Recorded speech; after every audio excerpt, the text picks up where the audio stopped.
Like not everyone's, again, like willing to crank the dial to 11 out of 10 and go all in. And that's perfectly fine. But I think also with those type of people, they often major in the minors, and they pick and they put a lot of effort into variables that don't produce a lot of results, where they're hyper concerned with maybe the eating a type of oil Yes. in the morning, or they're really focused on one specific supplement or the time of day they eat, rather than the things like going to sleep on time, having like a good management of stress and anxiety, and then again, just focusing on their calories. Live your best life while working on your health and fitness goals. We're here to make your journey fun and inspiring. Welcome to the V-Shred Better Body, Better Life podcast. What's going on, everyone? Welcome back to the V-Shred Better Body, Better Life podcast. Very excited to have one of our elite V-Shred coaches here, Alex Raubvogle. He has his bachelor's in kinesiology. He's an NSCA certified strength and conditioning specialist, ISSN certified sports nutritionist, and stretch practitioner. And today we are going to be talking about Hardgainers. So, Alex, welcome. Hey, thank you. Pleasure to be here. Yeah. So I think we have quite a bit that we can talk about on this episode, where we're going to be talking just all about how to put on weight as a Hardgainer. Alex and I both come from a background of struggling to put on weight and struggling to put on muscle. And so we can both speak from experience. And so if anyone out there is wondering how to put on weight as a Hardgainer, in today's episode, we're going to give you everything that you need. So without further ado, I know I already introduced you, but why don't you just give us like a little bit of background on yourself? Yeah. I grew up in Seattle, Washington. I grew up playing soccer. I'm a huge foodie. And the way I kind of entered the fitness industry was coming from a place of kind of insecurity as someone that really struggled gaining weight and wasn't big enough to compete at a higher level. Kind of when everyone starts to hit their growth spurt, I hit it a little bit late.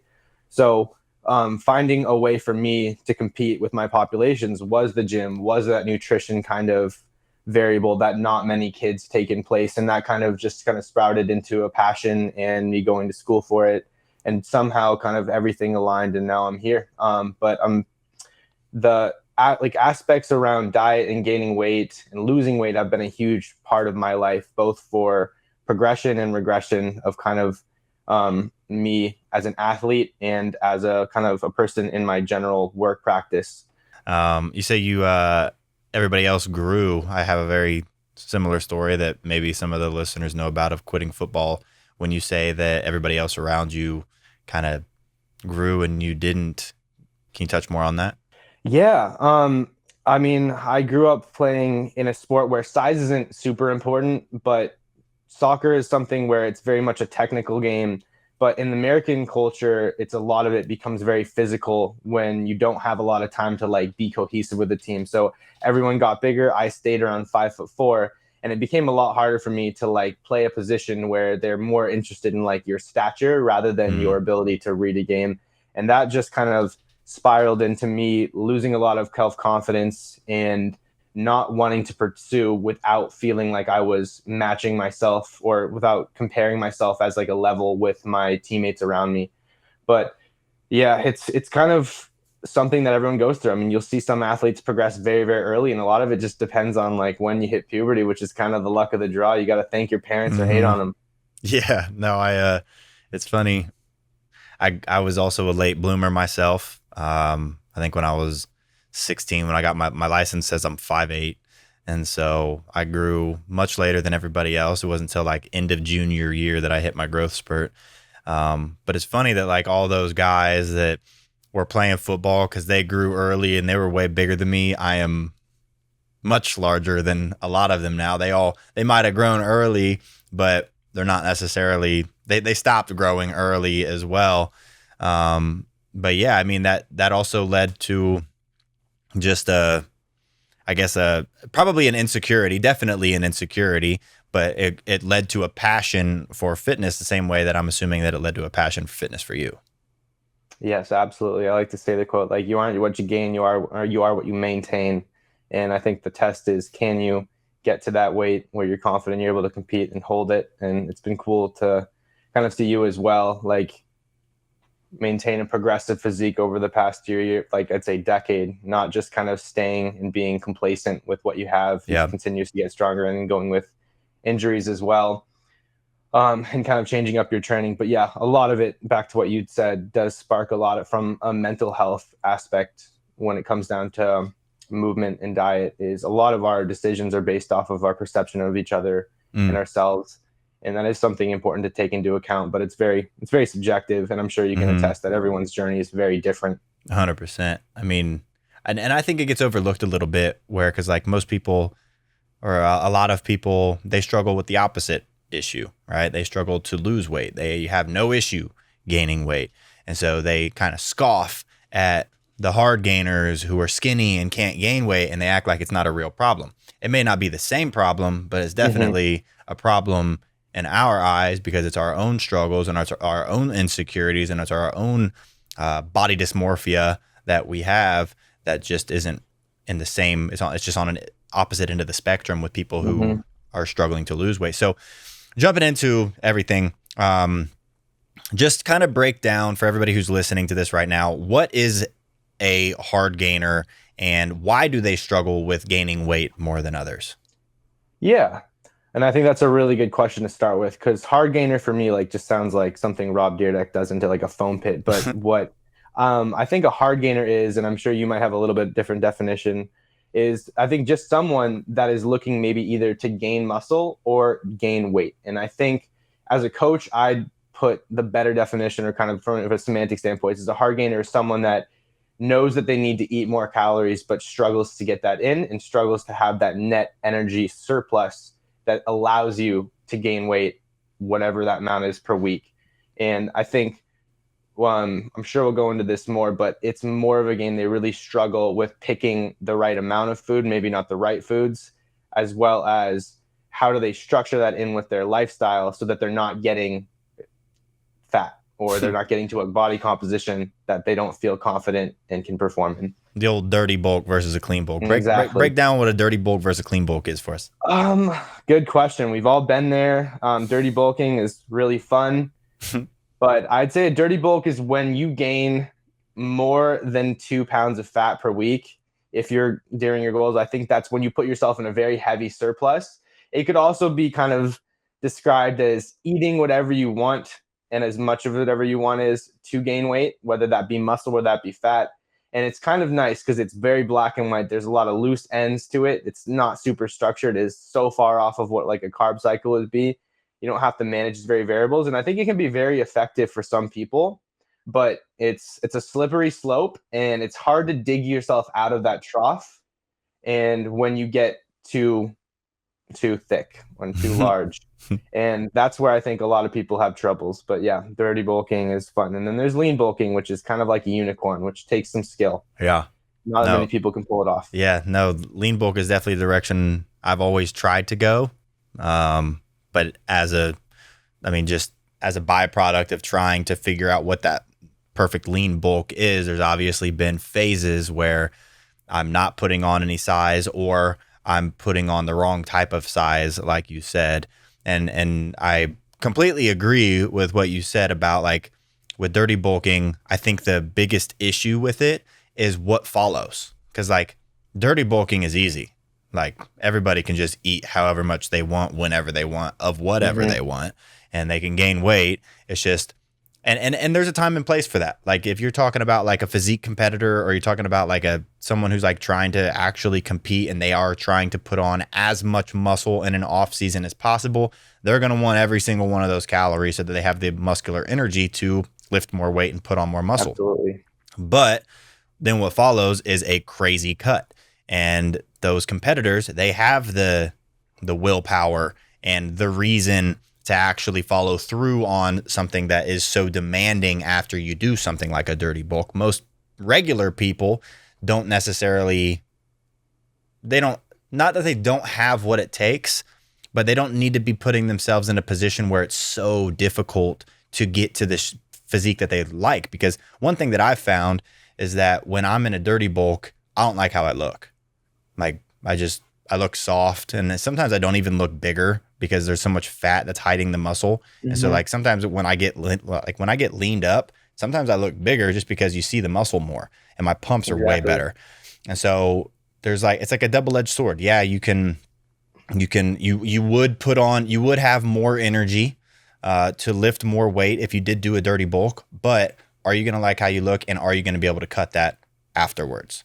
Yeah, absolutely. Like dirty bulks and lean bulks spill into other areas of your life. It can affect the kind of way you feel in your shirts, like you said. Like you may Mm-hmm. feel fuller, but maybe in a tight fitting shirt, it doesn't give you that same confidence. And that's just one pretty shallow example. No, But but I it's think from a true. skincare Yeah. perspective too, like you were Mm. saying, and then just general energy throughout the day when you're consuming more calories, it doesn't always equate to more energy in terms of like your ability to be your aptitude and your cognition and your ability to focus. So yeah, there's a lot of things to take into account if you're going to truly send and do a full dirty bulk. And it does really help in the gym, but you still got what, 22, 23 hours of the rest of your day to manage kind of the symptoms and aspects that contribute to Right. being in a surplus. Yeah. So I don't want to go too deep into dirty bulking because I would Yeah. generally recommend a clean bulk for most hard gainers out there who are listening to this right now. Mm-hmm. What would you say are some of the common misconceptions around gaining weight as a hard gainer? I think one of the misconceptions is that you need to be in like a really good lean body composition to start.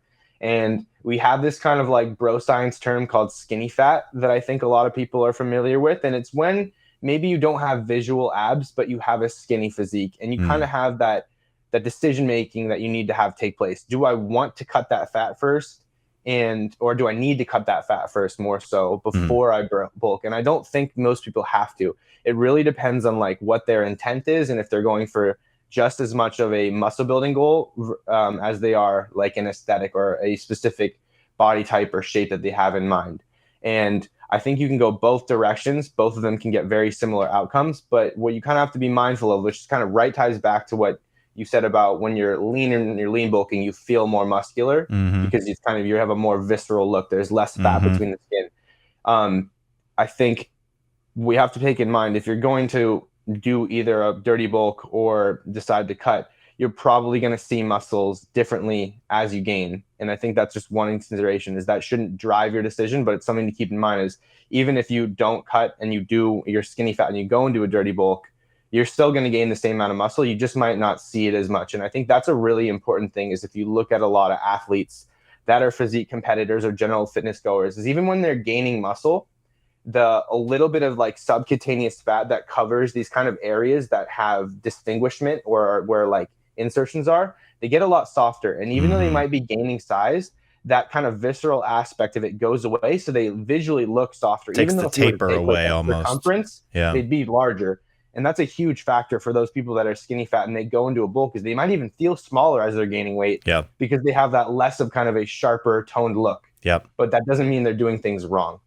Yeah. So would you agree that because to me, it's always come down to to me, most things come down to personal preference. It comes down to what are you wanting to, what is and normally the guys who are asking me about, who are asking me bulking questions are generally younger guys. I think as we get older, everything just becomes a little bit easier to put on size and also I think your knowledge expands a little bit. And so you learn better ways of going about lifting and eating and stuff like that. Also, your metabolism may slow down a little bit. Your testosterone may drop a little bit. And so it does become easier to put on that size that you really always struggled to put on. So generally it's younger guys and they'll ask me like, hey, should I do it's like what you talk about with like the skinny fat. I think that's a great example. The skinny fat guy who has fat on his body, but also feels skinny, has like skinny arms, but then like his belly has he can't see his abs. And he's wondering, well, what should I do? Should I bulk or should I cut first? And those are the guys that I'm always like, I don't believe in doing either because I don't think you're going to be happy if you cut because you're still going to be skinny. And I don't think you're going to be happy if you bulk because you're going to have even more fat around your abs. And so those are the guys that I usually are like, but that's just my opinion. And so it ultimately comes down to what is your main priority? Do you want to put on a bunch of size and then are you going to be able to stick to a cut after? Or do you want to go a more slow and sensible approach where you can put on size slowly, but you're going to remain lean? Or do you really want to see your abs and you don't really care that much about size? And if so, then we'll focus more on fat loss. So Absolutely.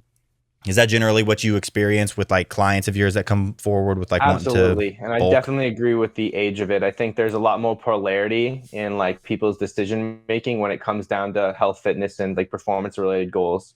The younger you are, the more you're willing to like turn the dial all the way on one end as you are Yeah, on the yeah, yeah. other. Where I think as you kind of get older, you kind of have more of a happy medium and you're less kind of inclined to make drastic decisions and change things when it comes down to your lifestyle, especially with food. But yeah, I agree with that a lot. I think a lot of the people that I've coached tend to have a better, or their process, which I think is really important, is more fun and sustainable when they're not turning that dial to a dirty bulk or to a really strict cut. They kind of play in that game where we're in a little bit of a surplus or a little bit of a deficit, where they can see kind of their progress and their body compositional changes week to week, because they're not packing on a ton of fat with their muscle that kind of blends together and makes it a little bit harder to see their qualitative results. Like, you got to have a cross reference of, again, weight and the mirror, but it's really hard to do that when you have these drastic changes of fat loss or fat gain week to week. To see if you're not making all of your progress from a fat loss perspective or a muscle loss perspective, and vice versa.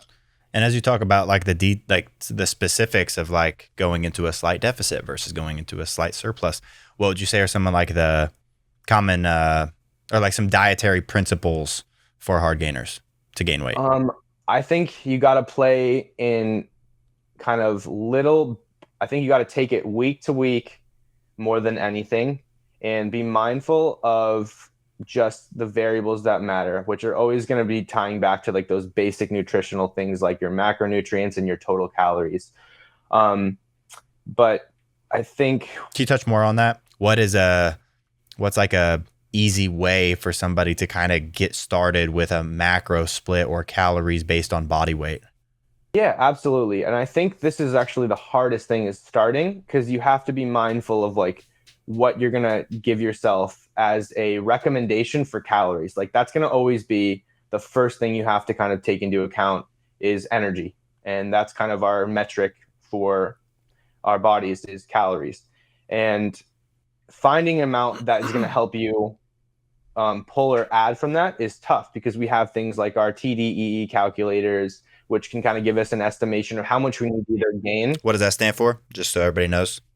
Yeah, so that is a total daily energy expenditure calculator, and it kind of factors in your activity levels, your height, your weight, and your age as well. And it can give you a relatively accurate one, but it can be, there's a lot of standard error, and it doesn't take into a lot of accounts like your stress levels, your hormones, all that. So you have to use it as a number, but not as like a buy all end all. And I think that's where people often go wrong, is they use that as, oh, this says this, what I'm eating too little because of that.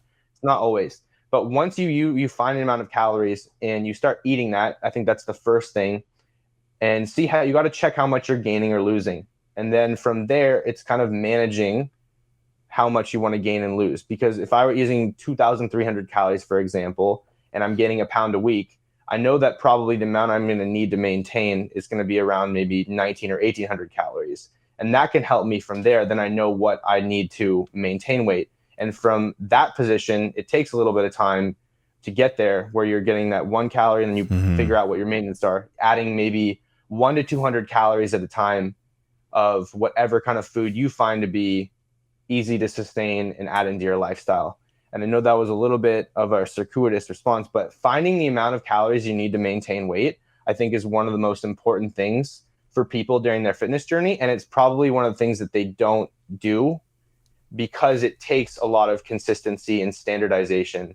Yes. And you have to really stick. And a lot of people, when they don't have a really big inherent structure in mind, is they program hop, depending on what symptoms they see or results.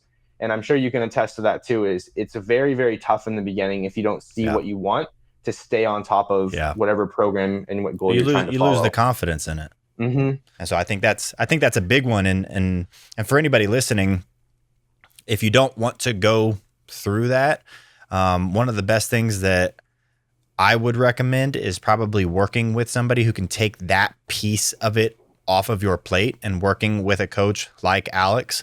And I'm talking about like our coaching programs. We have a team of amazing coaches. Alex is one of these coaches who can basically take all that work off of your plate to where you just need to eat what they tell you to eat, work out when they tell you to work out, and you get the results. And I think that's something that would have slingshotted my progress early days, versus struggling to see any kind of results from 14 years old until 20 years old. There's almost over a half decade there where I just wasn't getting the results that I wanted because things just were slightly off. They weren't hugely off. They were slightly off.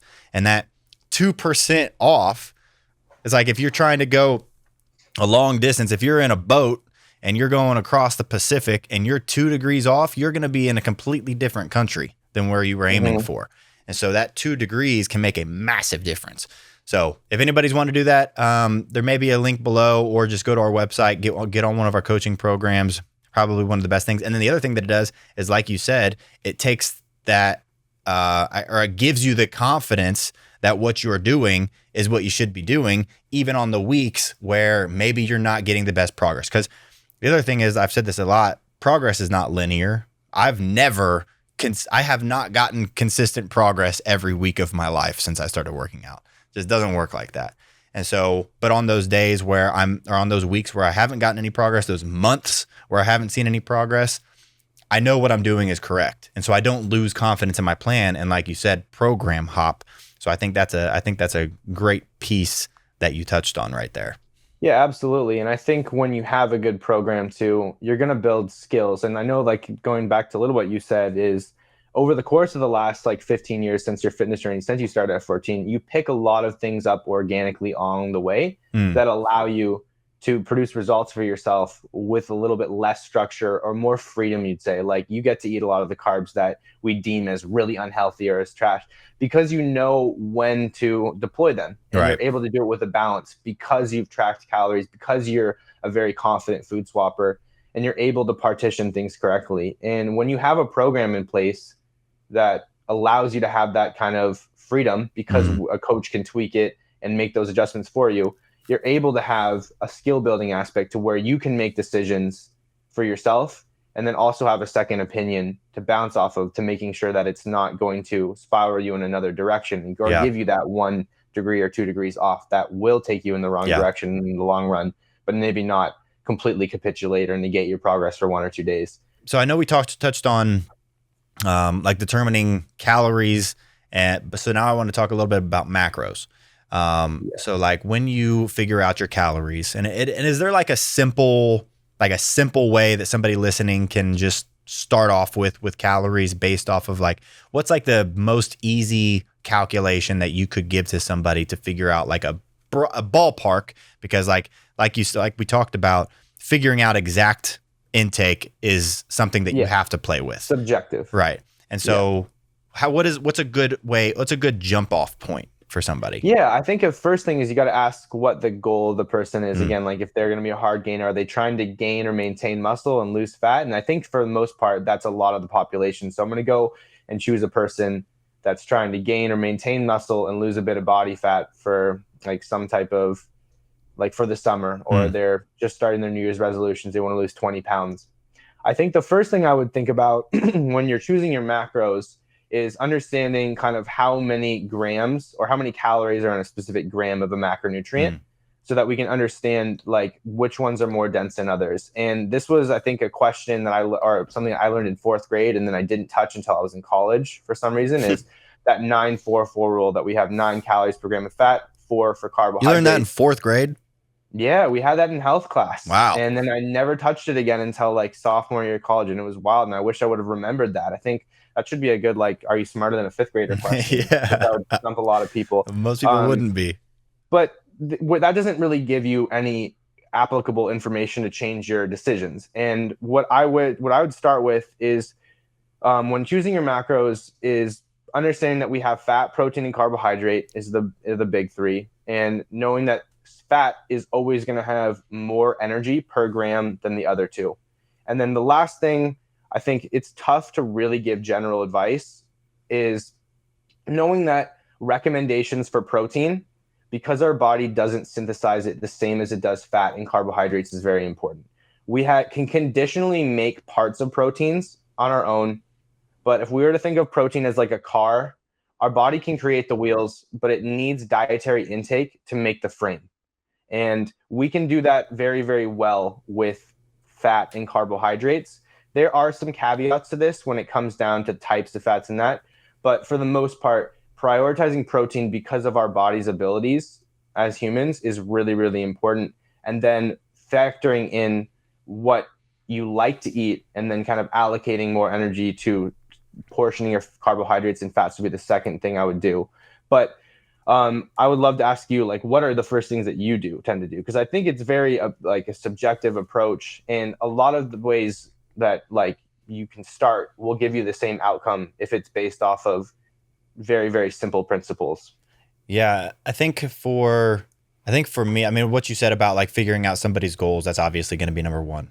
I think it also depends on who the individual is. Are you somebody who's ready to go all in?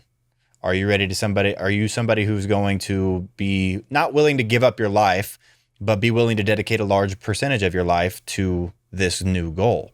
Because some people are and some people aren't, and some people are kind of in the middle. So that's also a big part of it, because I could give somebody I could give someone my plan. I could give someone my exact bulking plan that I grew up on. And if they're not going to go to the gym 6 days a week for an hour and a half a day, and they're not going to eat the right foods every single day, and they're not going to take the right supplements every single day, then they're not going to get the results. Whereas if I tell somebody, okay, we're going to prioritize your protein, that's going to be step number one. Because if you're not getting enough protein, you're not going to be able to build or maintain any kind of muscle. And so what we're going to do, if you weigh 170 pounds, then we're going to get you 180 grams of protein every single day. And we're going to start there. And so what I want you to do tomorrow is I want you to track your protein intake, and then we're going to do carbs, and then we're going to do fats, and also like obviously the training program on top of that. But I think the training portion of somebody getting in shape is usually the easy part. The diet is the tough part. And so that's the part that you have to figure out, like how willing this person is to really invest into this new goal of theirs, and then kind of make the plan based on who that individual is and how much time they have and how much willpower they're seemingly going to have as time goes on, because it's going to get tough. There are days where I do not feel like eating the foods that I am eating. There are days where I do not feel like working out. But I'm not relying on willpower. It's just discipline at this point. And so if somebody's not willing to put in the time to build that discipline, well, we got to figure out an easier way for you to where you are willing to put in that time to build that discipline. If they're not necessarily ready to go all in, it's that stair-step process of like, okay, this is going to be, what's the lowest hanging fruit? What are the biggest levers that we can pull right now that are going to have the biggest impact on some sort of quick results, so that you can see something happening, feel something happening, and get a little extra motivation to take that next step. And so I think generally that's like, okay, let's get you a training program that you enjoy. Let's get your protein intake proper, or let's get your protein intake up usually, because it's usually not even close, especially for guys. It's not even close to as high, actually, guys and girls, honestly. Guys just weigh more, so they need to eat more. But yeah, and then it's like figuring out all the other things once those are figured out. So it's the list of low hanging fruit that you knock out first. That's going to have absolutely where the biggest holes in their lifestyle are. And that's the other thing, is like, it comes down to, what are you missing in your life right now? Are you currently working out? Okay, maybe we don't need to, maybe that's not the biggest lever, because proper workout plan will get you good results, but is it going to get you night and day better results than what you're currently doing? As opposed to, if we triple your protein because you're only eating 60 grams of protein a day, that's going to have a massive effect on your body. So it's about what people are currently doing, how willing they are to go all in, and figuring out like that stair-step process to getting results is usually. Yeah, I'd agree with that. And I think I wanted to touch on like lowest hanging fruit is an expression that I love to use, and kind of focusing on like, what are your outcome driven variables? What are going to produce you the most return on investment when you put in effort? Like, not everyone's, again, like willing to crank the dial to 11 out of 10 and go all in. And that's perfectly fine. But I think also with those type of people, they often major in the minors, and they pick and they put a lot of effort into variables that don't produce a lot of results, where they're hyper concerned with maybe the eating a type of oil Yes. in the morning, or they're really focused on one specific supplement or the time of day they eat, rather Mm. than the things like going to sleep on time, Mm. having like a good management of stress and anxiety, and then again just focusing on their calories. Like in your career, I'm sure you've talked to a lot of people that will want the most intense workout program but aren't willing to sleep 7 hours a night, Hmm. so that they can be in the gym for 4 hours. And again, that's a double-edged sword, and that's just having a good kind of approach to where you're focusing on the lowest hanging fruit, the most simple things that we know are effective: our sleep, our macros, our exercise. I think is super overlooked And then and just undervalued. Yeah. what do you think? How do you think education plays a role in people making good decisions? Because speaking from my own experience, I didn't know what I was doing until I was probably 20 years old, right? And once I learned what I was doing, that's when everything kind of took off. And so, today is a lot different than when I was 16 years old. You can learn anything on the internet these days. There's just so much information. What do you think? How do you think educating yourself on the actual ins and outs of how to do this versus just getting prescribed a plan by somebody? How do you think that plays a role? Yeah, I think it's a super important topic to touch on. I mean, the fitness industry is saturated with tons of great information and kind of a lot of biased stuff as well. Mhm. And I think you just kind of have to have a little bit of a chip on your shoulder, but willingness to learn. And I'd say education plays a big role in understanding more what you don't know than what you know. And being kind of accepting that we're never going to know anything for sure, and nothing is ever set in stone. When we look a lot at like just in general nutrition and exercise science, everything is switching up every decade or so. What we had Yep. previously thought 15 years ago is often obsolete now. Yep. And that's really, really important. But I think, again, look for trends. I think education is important. You should have like a want to learn more. But I would say the best thing that's been effective for me when it comes down to looking on social media is not paying attention to one or two people, is looking at the group of the people and look at the general direction that they're trying to go when it comes down to the stuff that they're putting out. And a lot of it is coming around like just focus on like big principles like your sleep, your stress, your macronutrients, and maybe less on sweating over maybe things like aspartame has been in the news a lot. And I think if you're looking again at more of it from a lens, like zooming out the lens approach as a whole, you can take a lot of things that will affect your decisions, because that's what it all really ties back to. You could have all the knowledge in the world about micronutrients and polyphenols and acids and stuff that are going to play a role in performance. But if it's not affecting your decisions and it's not applicable to your lifestyle, like again, you don't have that dial cranked to 11 out of 10. You're not in the gym 7 days a week, 2 hours. It doesn't really matter.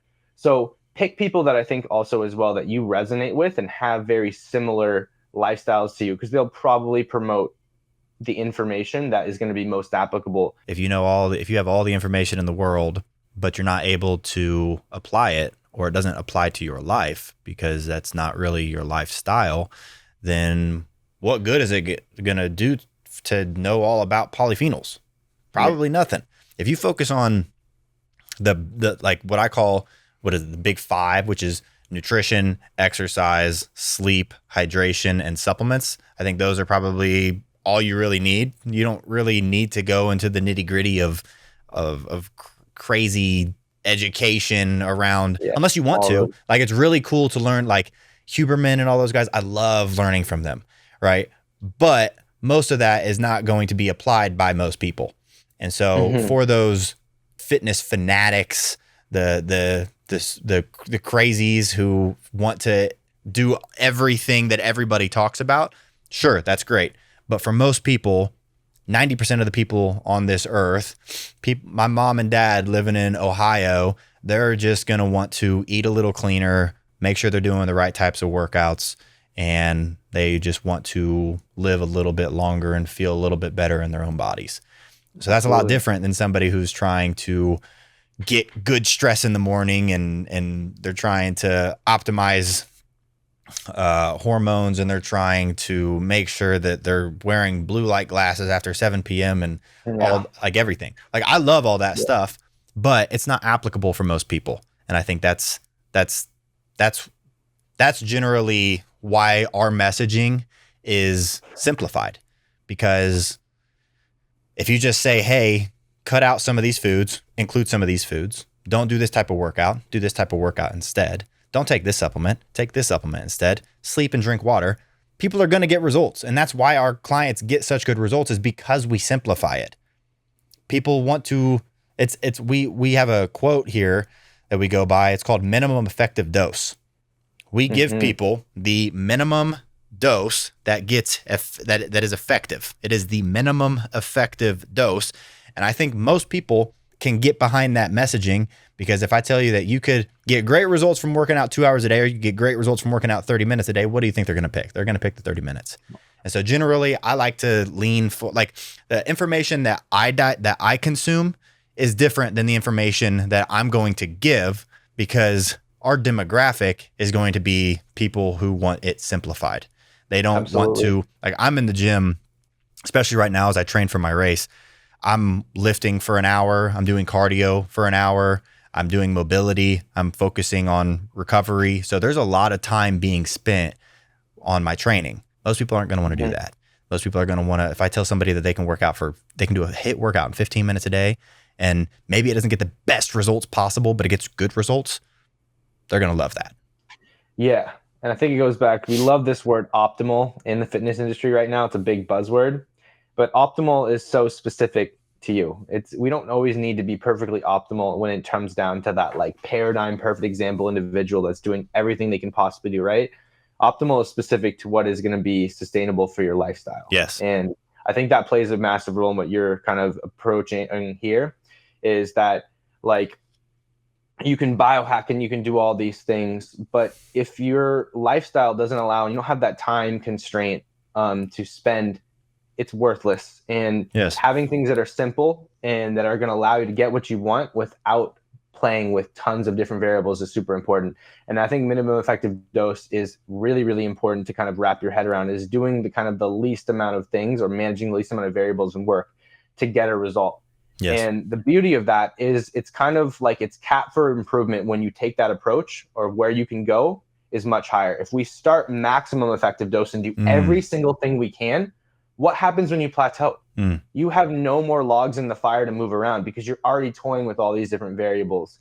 And that's what a lot of people, I think too, you can attest, go crazy all in, that don't have the lifestyle to sustain it. And so when they plateau, there's not much they can play with. And then it's a spiral again of backing down to where they take variables out. And again, the simplicity, I think, is a big theme. If you're doing just the big five, like you mentioned, right? And then you can slowly add more as you go, kind of like that stair-step process. It allows you to continuously make progress a lot more sustainably, and then more realistically over time, which is kind of what can kind of attest as yourself, that you've kind of slowly progressed throughout the years. You haven't really tanked and then gone back up. You mentioned how people get focused on the wrong things. And I think that's a big piece of this, because like you'll hear a young group of guys at the gym talking about, they'll just be talking just blatant wrong information. Like I heard this person talking about creatine at the gym, and he was like, oh, don't do creatine. It's basically a legal steroid, and it just puts water in your muscles. And then when you stop taking it, you lose it all and it hurts your body. And I didn't say anything, because I don't like stepping into that kind of stuff. But it was just eye opening, because that kind of stuff happens all the time, I'm sure. And so these guys or girls are focused on the wrong little things. And I think one of the big ones is, and this is one that I did in the beginning, meal timing. I think meal timing is a huge one. What is your take on meal timing, and is it a strategy that Hardgainers should consider? Absolutely. And we can dive into this a little bit. I think, again, like that meal partitioning plays a big role, and you could think and bring up things like intermittent fasting, where it's all around meal timing. But I think it plays a role, but much, much more based towards like a performance goal from an acute standpoint. Like, do I need to perform for that triathlon tomorrow? or do I need to lose fat in 3 months? Meal partitioning plays much larger role in how you're going to perform within 5 or 6 hours of your meal than it does in terms of your long-term goals, if calories are equated. So it's like the person that eats 1,700, I don't know, it's an arbitrary number over the course of a day, 1,700 calories, is going to get very similar results as someone that eats it within a 4-hour window. But say that person's eating at a 4-hour window from 9 to 12 at night, and they train at like noon. They have a long period of fast between that. And that might not be, depending on how they respond to calories and a lot of other things that we can go really into the nitty-gritty of physiology, be the best diet for them, because they don't have things to pull from energetically in their stomach and things that feed their glucose, their blood, and their blood glucose levels, et cetera, et cetera. There's so many things to take into account. But I think the big thing is partitioning definitely plays a role. But it's, again, like we go back to that. How dialed in is this person? Are they really committed to gaining muscle? Are they in the gym a lot? Or are they more focused on that process goal, which is just losing 30 pounds of fat or living a little bit longer? And I think the only other thing to really I would touch on is that protein frequency does play a role, but not an enormous role if you're doing like the small things right. Like it's obviously good to have maybe 2 to 3 protein meals per day, and up to 5, maybe even a little bit better. But it doesn't matter a whole lot if your goal is not muscle building. And the reason being is because we can stimulate kind of tissue recovery responses, whether that be in our skin, nails, muscle, multiple times throughout the day. And if you're only having one meal, you don't get your cap for recovery is a little bit less. And it's subjective, and there's a lot of things to take into account. But that's the main things that I would focus on is do I have more of a process goal, or do I have more of a short-term thing where I'm focusing on something that's within a week from me? That's when I think meal partitioning, and that along with, again, it always ties back to you are what you can sustain. Compliance is the big science. That's the other thing that plays into a role. But if you can sustain and you're consistent, it's much more performance or long-term goal based when you're choosing. And that's, again, a little bit of my opinion when you're choosing whether to structure your meals on timing. And I think that's, again, I'm ranting a little bit. People often focus so much where it's every 2.5 hours or every 4. Yes. And you don't need that. Like, again, it's all about the weekly average of calories, or even monthly. That's going to play the longer role, or the much larger role in your fat loss or your journey towards whatever your fitness goal is than 7 a.m. versus 9. Yeah. Perfect explanation. Because that's like, I was guilty of prioritizing meal timing and protein intake timing, and I was not doing some of the other things that were going to make a much larger impact on my progress, because I thought that if I didn't eat protein every 3 hours, then I wasn't going to hit my anabolic window and I wasn't going to get gains. And that's just not the case. And so now, but like on the flip side, it's like, if you are doing something like intermittent fasting and you are only eating one meal a day, imagine, like, I weigh 200 pounds. So I aim for 200 to 210 grams of protein a day. I could not eat that much protein if I fasted. I just wouldn't be able to. I just wouldn't get enough calories in. I have to eat, like, I usually wear like an 18-ounce steak. You get 100. Yeah. It just wouldn't be possible. I usually wear this ring to, like, see how many calories I'm burning every single day. And in order just to maintain, some days I need to eat like 4,000 calories to maintain, depending on like what the workouts that I'm doing that day. And so, like, 4,000 calories in, let's say, the longest eating window, which would be an 8-hour eating window, I don't think I could do it. And then there's some people who cut that down to 2 meals. Some people do that in 1 meal. And so, like, I do think that I do think there are benefits to breaking up your meals into 3 to 5 meals a day. Like, I personally eat 3 big meals a day, and then I'll have like a small meal in there somewhere, maybe a protein smoothie in there somewhere. And so I'm having 5 things a day. So it is spaced out, but it's not me going, I'm doing this because I have to eat meals every 3 hours or I won't be in my anabolic window. So I guess my point is, anybody out there listening who thinking that meal timing is everything, it has its place. But what's going to be more important is just going to be your overall caloric and protein intake, because that's going to be like what you said. It's not going to drive any kind of different results if you're just trying to change your body composition, you're trying to get in better shape. If there's a performance goal, I have my race coming up in 9 days from when we're recording this. I'm going to want to carb load for probably 2 days leading up to that so that I have the energy in my body to sustain a 3-hour race. So there's different goals when it comes, and on like leg days, I like loading up on carbs before leg days. So like there's certain days, and like when we work with clients and we're doing carb cycles, we're putting the high carb days on the leg days, we're putting the low carb days on like a rest day or just an easier day. And so when it comes to performance, I fully believe in fueling your body to give you the optimal performance. But when it comes to just, if you're just lifting at the same time every single day and you're just doing the same style of workouts all the time, then I don't think that's one of the main things that you focus on. Yeah, I'd agree with that. So we have a lot more that we'll be sharing with you next week with Alex. This has been an awesome episode. So just make sure that you guys are coming back and checking out part 2 of this interview, because it did go a little longer than expected, but we're going to be talking about all things supplements. So get excited. Now, if you are looking for some extra support and you aren't looking to spend a fortune, you should consider working with one of our V-Shred certified coaches. We'll figure out your macros. We'll figure out your calories. We'll figure out what your custom meal plan will look like. And yes, we'll make sure that it contains your favorite foods. And basically all you do is you let your coach know what you like, what you don't like, because when we say custom, we mean it. And you get unlimited emails, you get weekly check-ins, you get access to our brand new coaching app where you can message them at any time about anything with any questions. Our coaches are here to help you reach your goals, and they care about your success. And so all the details about how it works is in the description down below. So check that out if you want to. But thank you again for tuning in. Until next time. Thanks for tuning in to today's episode of V-Shred's Better Body, Better Life podcast. Whether you're doing one of our programs, taking our supplements, or just doing things on your own, tune in every week for exclusive content with Vince, V-Shred trainers, and special guests as they share valuable tips around motivation, workouts, food, and living a healthier lifestyle. See you next time.